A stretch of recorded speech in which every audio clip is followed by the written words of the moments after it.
شیطان تمہارا دشمن ہے، اسے دشمن ہی سمجھو، اور وہ اپنی جماعت کو اس لیے بلاتا ہے کہ وہ جہنمی ہو جائے۔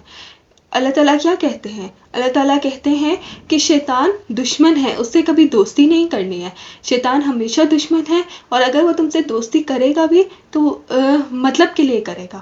جس طرح جو بھی یہ بلیک میجک وغیرہ یا کالا جادو کرتے ہیں تو وہ یہی کرتے ہیں کہ شیطان سے دوستی کرتے ہیں، تو شیطان اس کے بدلے میں کیا لیتا ہے؟ شیطان ان سے خون مانگتا ہے، شیطان ان سے بلی وغیرہ چڑھاتے ہیں، استغفر اللہ، اور شیطان اپنی دوستی مطلب پر کرتا ہے۔ اسی طرح انسان بھی ہے، وہ بھی شیطان سے دوستی مطلب پر کرتا ہے، لیکن اللہ تعالیٰ فرماتے ہیں کہ تمہیں شیطان کو دشمن ہی سمجھنا ہے، وہ تمہارا دوست کبھی بھی نہیں ہو سکتا۔ اسی طرح ایک اور جگہ پر ہے کہ تم اس شیطان سے اور اس کے ذریات سے دوستی کرتے ہو مجھے چھوڑ کر، وہ تو تمہارا دشمن ہے، یاد رکھو ظالموں کے لیے برا بدلہ ہے۔ اللہ تعالیٰ نے یہاں پر ان لوگوں کو ظالم کہا ہے جو کہ دوستی کرتے ہیں شیطان سے، اللہ تعالیٰ نے ان کو ظالم کہا ہے، اور ان کو بتایا ہے کہ انہوں نے کہ جب شیطان نے قسم کھا رکھی ہے کہ وہ تمہیں چین سے جینے نہیں دے گا، وہ تمہیں جنت میں نہیں جانے دے گا، وہ تمہیں جہنم میں بنانا چاہتا ہے، تو تم کیوں اس کی بات سنتے ہو؟ اللہ تعالیٰ نے اس کے لیے پراپر دلیلیں دی ہیں، قرآن پاک میں جگہ جگہ ہے، شیطان مردود ہے، شیطان دشمن ہے، شیطان کھلا دشمن ہے، قسم کھا کر آیا ہے کہ وہ اللہ تعالیٰ کی عزت کی قسم کھا کر آیا ہے کہ وہ آدم اور آدم کی اولاد کو بہکائے گا۔ اس لیے اللہ تعالیٰ کا فرمان ہے فَإِذَا قَرَأْتَ الْقُرْآنَ فَاسْتَعِذْ بِاللَّهِ مِنَ الشَّيْطَانِ الرَّجِيمِ، جب قرآن کی تلاوت کرو تو اللہ کے ذریعے پناہ طلب کرو شیطان مردود سے۔